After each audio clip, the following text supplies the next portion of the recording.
Have you ever heard that GMOs are harmful or dangerous, or that there's something that we should be afraid of and avoid? What if I were to tell you that that's not the case, and that they can actually be extremely beneficial to agriculture altogether? Hi, my name is Mason Maluto. I'm an environmental horticulture major here at Virginia Tech, and today I want to talk to you about GMOs. I hope that by the end of this presentation, I'll be able to persuade you to be in support of GMOs because not only will they influence the future of agriculture, they are one of the best ways to combat many agricultural issues and food crises that are currently happening or could happen in the future. And hopefully, I'll be able to convince you of this by showing you how GMOs can actually be healthier and more nutrient dense, can cut costs for farmers and consumers, and how a lot of the negatives associated with GMOs are just untrue and are supported by unreliable data and studies. So, let's get started. The first thing I want to talk to you about is how GMOs can actually be healthier and more nutrient dense. And one of the first examples that comes to my mind is golden rice.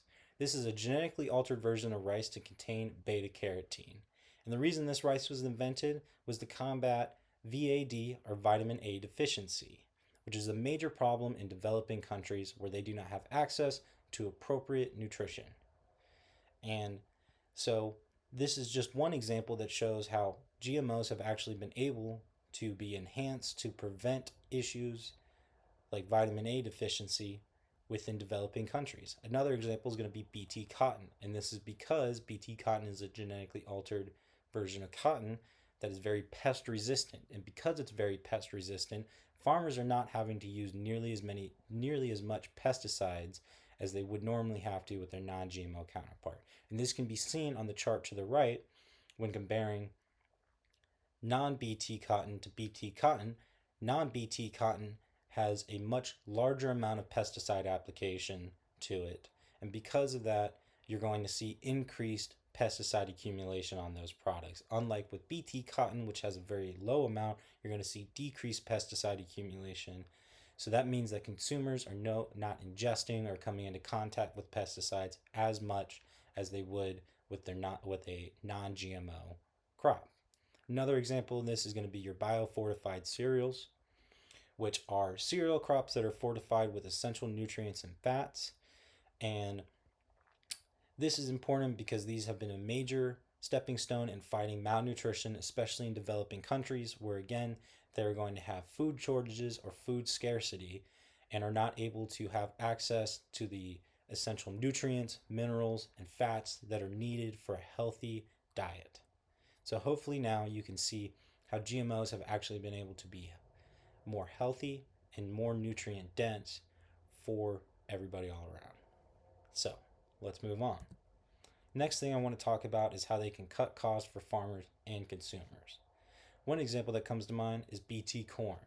If you look to the right, all the way to the right, the top right, you will see that in a study on BT corn and farmers, that farmers were able to have a 68% increase in profit. And this was due to the fact that because BT corn is resistant to a lot of pests, they were able to have higher yields, and they were able to significantly lower the amount of pesticides they used, which meant that they were able to lower the cost of pesticides, which meant that their total production cost was relatively low, meaning that they were able to have a higher profit. And this is going to be the same for my next example, BT eggplant, which was done in another study where they compared BT farmers to non-BT farmers and found that these farmers were actually able to have a $68,000 increase in profit due to the fact that they were able to cut so many production costs by growing BT eggplants. And because of this, and as you can see, because of this cut in production costs, these farmers are now able to sell their product for a remarkably cheaper price, which can be seen in the study down below, which showed that when they compared the prices between non-GMO and GMO products, the non-GMO products were significantly more expensive. And they actually found that if you were to switch to a completely non-GMO diet, you would raise your yearly grocery budget from $9,462 to $12,181, an almost $3,000 increase in cost. So hopefully now you can see how GMOs have actually cut the cost not only for farmers but for us as well. The next thing I want to talk about is how a lot of the negatives associated with GMOs are generally untrue and are based off data that is just not reliable. For example, GMOs have been associated with the increase in allergic reactions across the world. But in reality, no study has actually proven this to be true.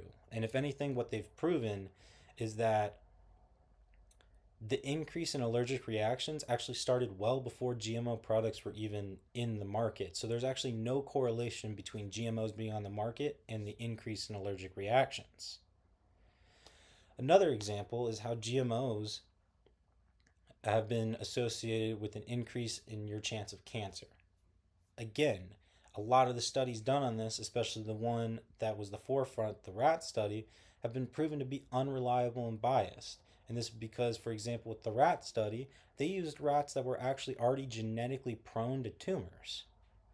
And a lot of the researchers in that experiment had tainted financial gains from that experiment. And so, because of that, that study is completely unreliable and just not true in general. So, again, another associated with GMOs showing that that is just not the case. Another example is going to be the monarch butterfly BT corn experiment, which tested whether or not BT corn would harm non target insects like the monarch butterfly instead of only harming its target insects like the corn weevil. But again, this was another experiment that was not properly peer reviewed, had multiple issues, like with the fact that it was only done within a laboratory setting and had no actual field or outdoor research. And years later, another study was done by PNAS, or the Proceedings of National Academy of Sciences, that showed that the environmental impact of BT corn on the environment was pretty much negligible, and that it actually had, if anything, benefits to the environment due to the fact that because farmers were growing BT corn, they could use remarkably less pesticides, which leached back into the environment. And so BT corn actually promoted environmental conservation. And so that brings us to our conclusion.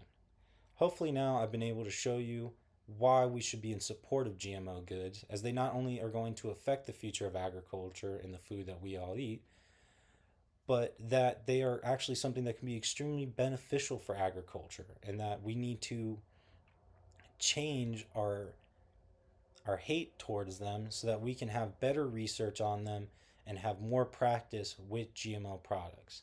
And I also hope now that I was able to show you that they can be actually healthier and more nutrient dense, can cut costs significantly for farmers and consumers, and that once again, those negatives associated with them are just generally untrue and are supported by data that is unreliable. And if any of you guys want to be active in the support of GMOs and promote them within our state, I have put the link to the VDAX website, and I have also put the email and phone number to the VDAX Commissioner, Joseph Guthrie, who are always looking for the opinions and concerns of their fellow Virginia citizens. And so if you would like to express your support for GMOs, I highly recommend contacting or using any one of these things to contact VDAX for Virginia. Thank you for viewing my presentation, and I hope you have a good day.